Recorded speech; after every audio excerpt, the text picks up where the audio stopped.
And then finally, the last book I have here is going to be The Maidens, and this is by Alex Michaelides, or Michaelides, or Michaelides.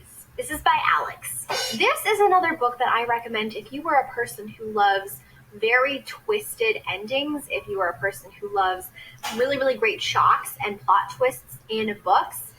This is gonna be your new favorite. Okay, so update on The Maidens by Alex Michaelides. I had intended to give updates along the way with the books, and I have been with the other two books we're talking about in this Booktuber video.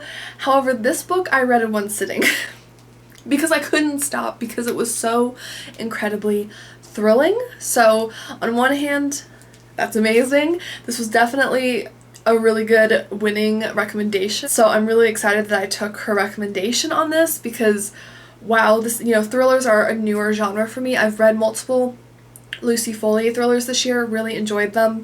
I've read some like classic psychological, like gothic, like suspense, I would say. I don't know if they're technically thrillers, but I've read like Rebecca, My Cousin Rachel, a lot of Daphne du Maurier, which definitely has like some thriller elements, a lot of suspense, a lot of psychological kind of tormenting and mind games with the reader.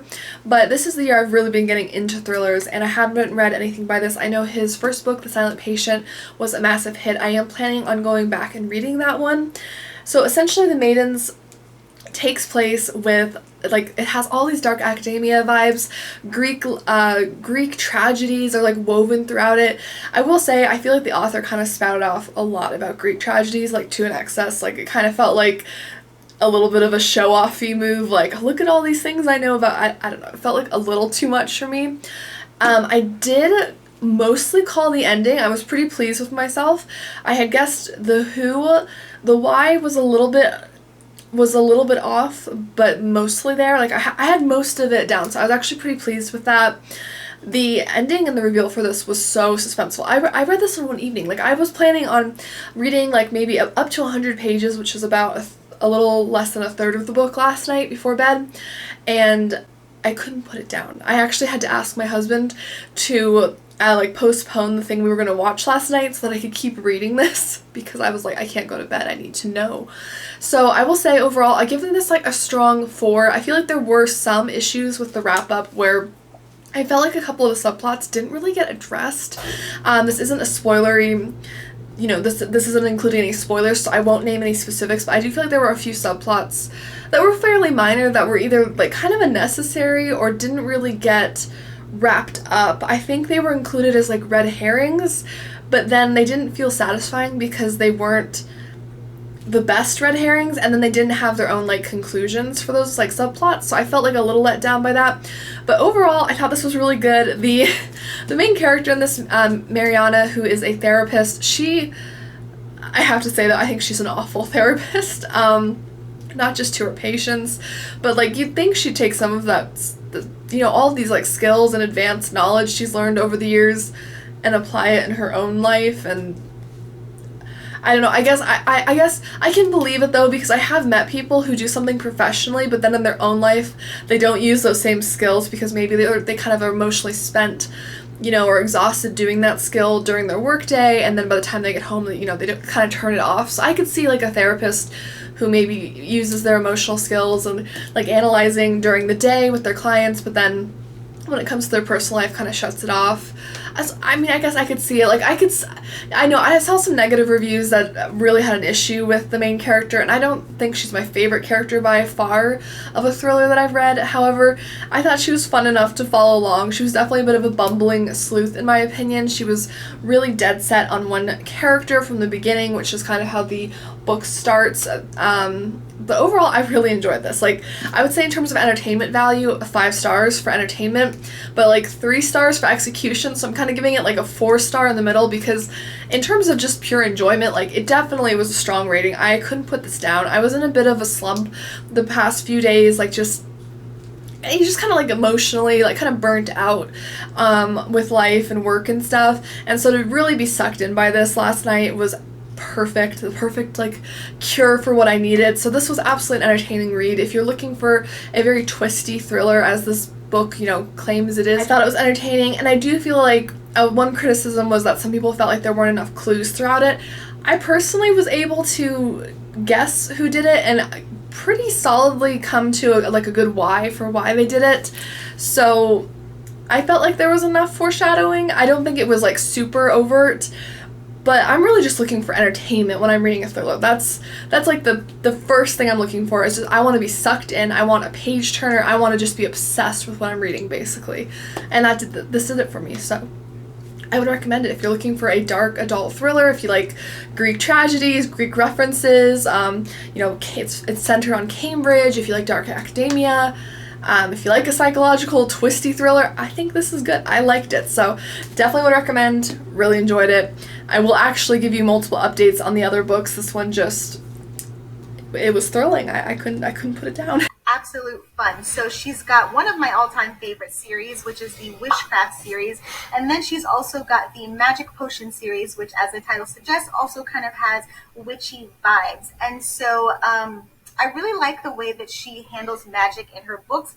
I will be honest, I haven't read a lot of cozy mysteries that deal with those fantastical elements. However, I know that anytime I see her name, she's going to handle it well. She has a magic system set up in each of her books that is not only a fresh, unique take, but also something that is interesting and compelling that you want to keep reading. And so one other reading update, I have A Potion to Die For by Heather Blake. I will put a full photo on screen because I'm covering my library's name here.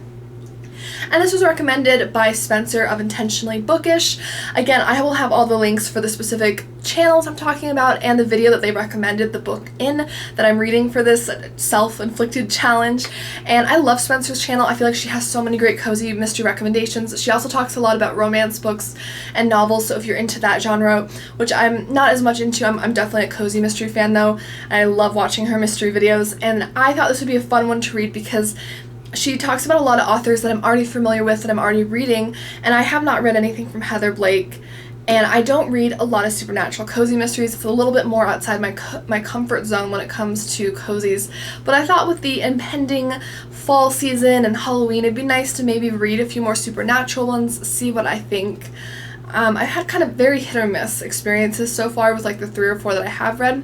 So I have read this. I'm about 45 pages in right now. We have our main character Carly, who is a witch, and she's like a good witch. She owns a place called the Little Shop of Potions, specializes in love potions, but she creates like a variety of herbal potions with like an infused magical like tears from like her grandfather and grandmother, and that's like what gives them the magical element. And one of the things that's kind of nice about the limitations of the potions is that the person drinking the potion actually has to want the effects of the potion to take place, so you can't like drug someone who doesn't want to fall in love or something like that. So there's some limitations involved, which I appreciate. I don't like really soft, like too soft of magic systems where it's just so unpredictable. Like that kind of makes me like nervous when I'm reading.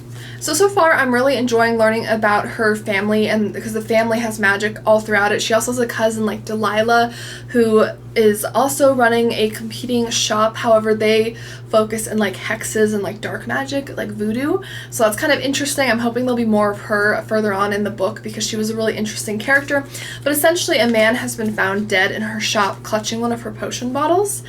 And of course this looks pretty bad for her. The potion shop is closed down, and a lot of townsfolk are no longer purchasing from her or boycotting her business because they're concerned about ingesting her potions and dying. However, Carly knows she didn't hurt this man, and there's just some weird coincidence that he was there, that he died, and it doesn't appear at this point like anything has been taken. So I'm pretty intrigued. I will say so far there's definitely some heavier themes of romance than I typically prefer in my mystery books, just because, like I said, I'm a little bit more of a mystery reader than I am a romance genre lover, but I know a lot of people who read cozies also love the romance genre. So if you are someone who likes a little more romance in your cozy mystery, you might consider this series because it definitely has some more, like, more of a focus on it than some cozy mysteries will. But overall, so far, I'm enjoying the character. I think she's fun enough. I like learning a lot about the family history with the witches. I think that's really interesting.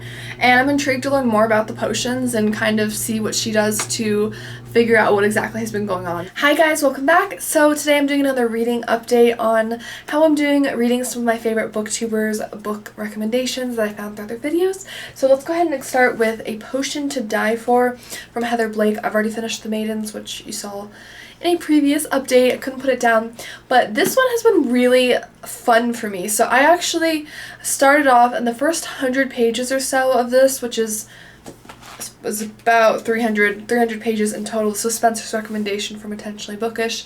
It was dragging a little bit for me. I was a little bit concerned at first. I was like, oh man, I wasn't getting into it as quickly as I was hoping to. And I was kind of concerned. I was like, maybe it's the supernatural element of it, because like I mentioned previously, I don't read as many paranormal or supernatural cozies. It's just not what I tend to gravitate towards, but I love so many of Spencer's other recommendations that I was like, okay, if I'm gonna give more supernatural cozies a try, I'm definitely gonna try one that she recommends, because I love her recommendations. So I was like, okay, let's go for it.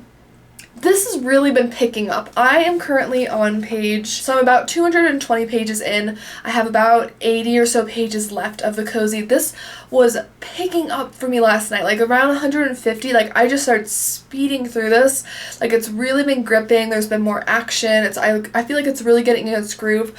I will say, and this doesn't shock me because I know on Spencer's channel she talks a lot about cozy mysteries, but she also does talk about like romance novels as well specifically. This one does have some more romance than like the typical cozy mystery that I usually read does anyways. So this has more romance. If you like a heavier romantic subplot in your cozies, you'll probably like this. I'm not as big into romance, so for me it's just kind of there. Like, I don't mind it. I just kind of, I keep reading. I'm mostly there for the mystery, the characters, the setting. But overall, I'm really enjoying this. I'm really enjoying learning about the magic system with this and how the potions are created. And we got more time with the main character's cousin, Delilah, who is also a witch. So she's like a dark magic practitioner, and I think she's the coolest character in the book, honestly. Like, I think she's highly entertaining. I would love, like, a sister book to this from her perspective.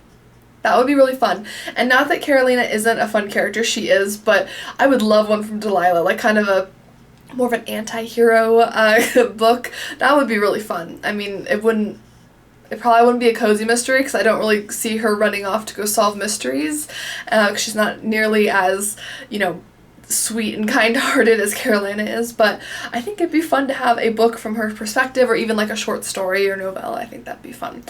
Anyways, what point to say, this book's really been picking up. I've really been enjoying it. I'm definitely going to be working on finishing this tonight, so I'll have a reading update for you soon on the finale, but I honestly don't have a firm idea of who I think did it. It keeps kind of shifting. Can't wait to finish this tonight, and I will give you an update tomorrow on how it turned out. How I consume them. My number one recommendation for this would be A Quiet Life in the Country. I read the audiobook for this. It's like a long series, which I'm going to continue. I'm very excited for when I'm going to pick these up via audiobook. They are all on script, which I have a link down below, always in my bio if you want to get 2 months free. This is like set in kind of Victorian, not really Victorian, is it? I feel like it's like Edwardian. Maybe like early 1900s England. I think it's set around then. Could be wrong, but it's like this woman of society, this rich woman who is a widow. Her husband died. Her is it maid servant? Like her number one maid servant is kind of like her duo. Like they're busy mates.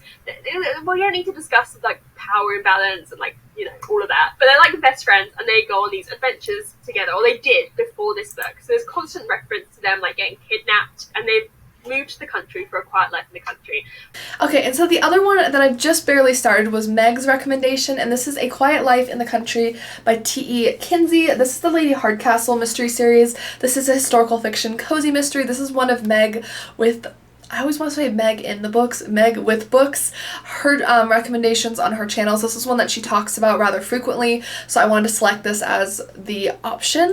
Although I feel like I should have also picked the Thursday Murder Club. Let me know if you guys want to see like a part 2 with other booktubers or recommendations. I would love to do that, but so far really enjoying this. I'm only like 30 pages in, but so far the setup has been really good. Essentially Lady Hardcastle and her maid Florence Armstrong, her faithful lady's maid, they've moved out to the country. They're looking for a quiet life in the country, as the title suggests, but they actually were out on a walk in the woods and they stumble across a man who has possibly committed suicide. It looks like he's hung himself, essentially. So they go, they get help, the police arrive. However, Lady Hardcastle immediately notices that they're not taking this very seriously and investigating it to make sure that it truly is a suicide.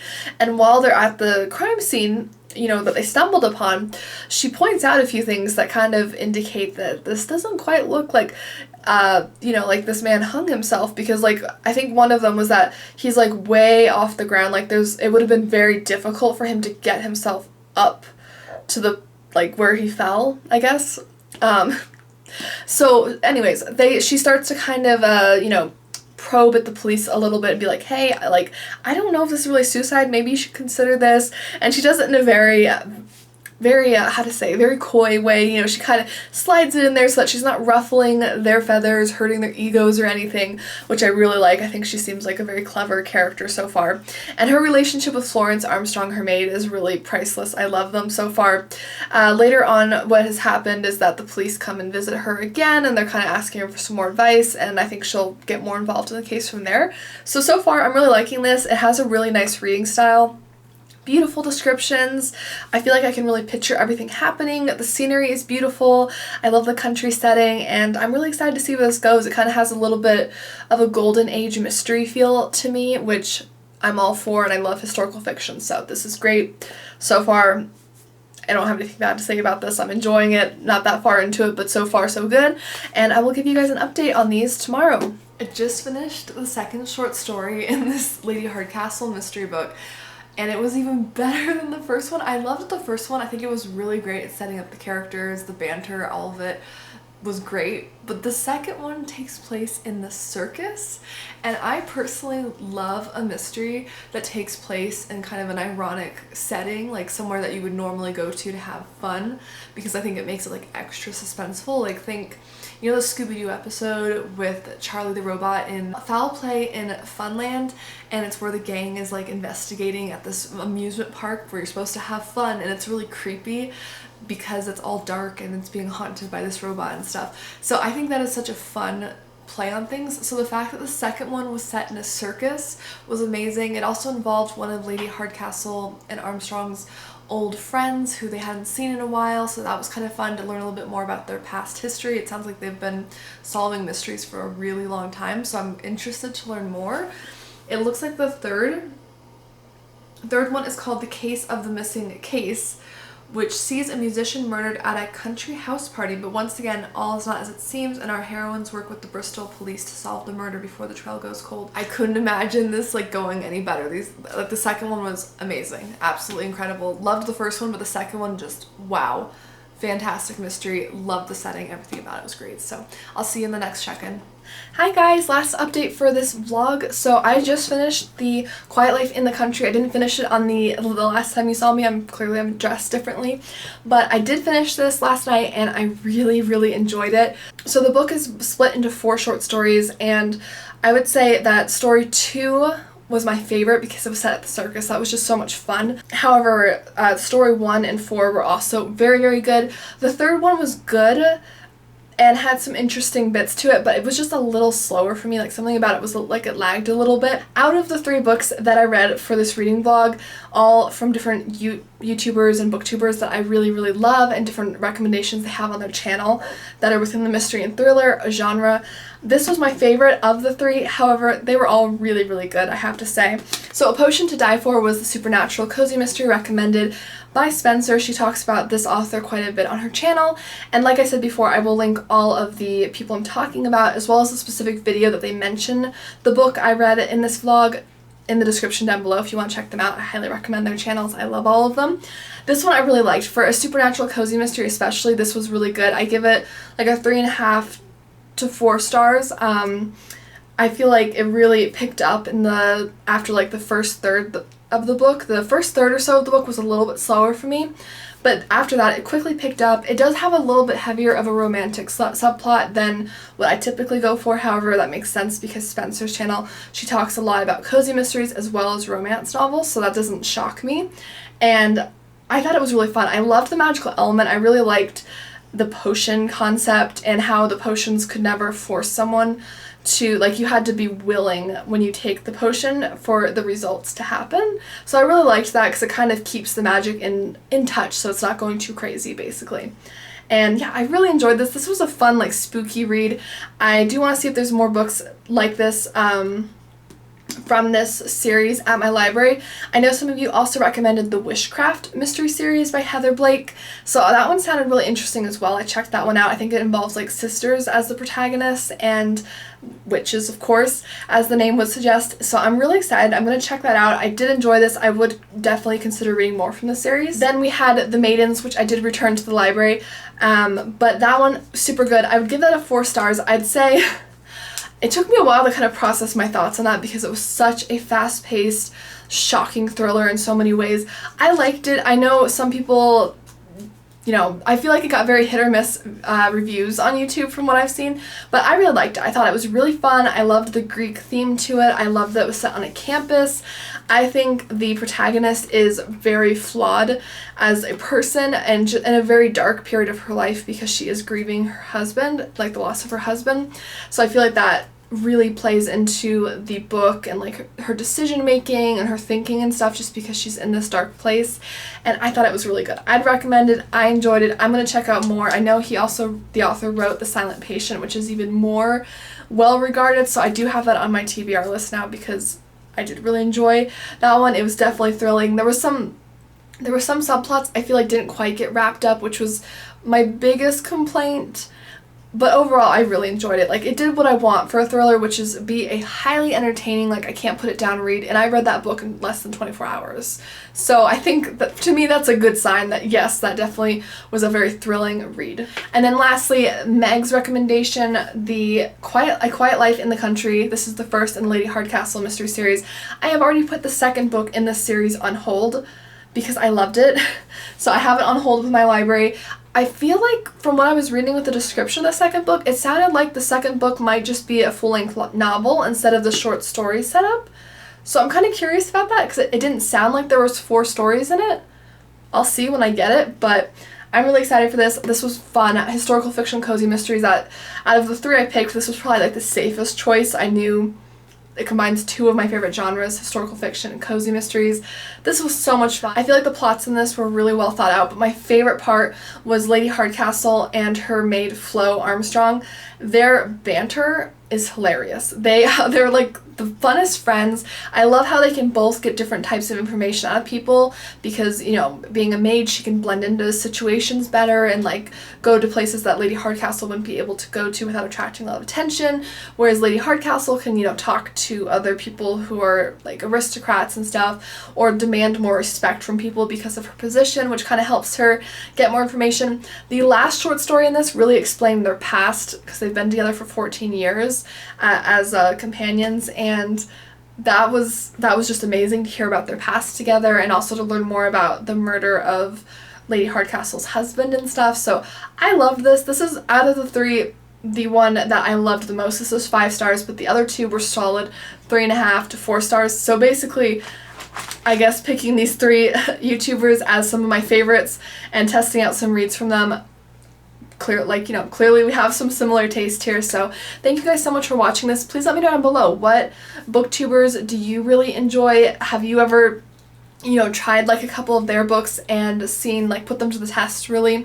Do you have any other like mystery booktubers or people that talk about mysteries and thrills a lot that you would want me to test some books from? I love doing these. It's really fun. You know, even if a book didn't turn out for me for some reason, there's always different opinions, and that's what kind of makes reading fun, is to hear what people, you know, different people think and how they respond to different things. But this one was a smashing success. I loved, you know, all 3 of these were really good, fun, enjoyable reads for me. So this was really fun. Thank you guys so much for watching. Don't forget to like and subscribe if you do enjoy a lot of mystery, thriller, historical fiction book content. I post every single week and I don't want you to miss out. So hit subscribe and let me know down below, have you read any of these books? Do you have any other booktubers you recommend that I should check out? And I'll see you guys in my next video. Bye!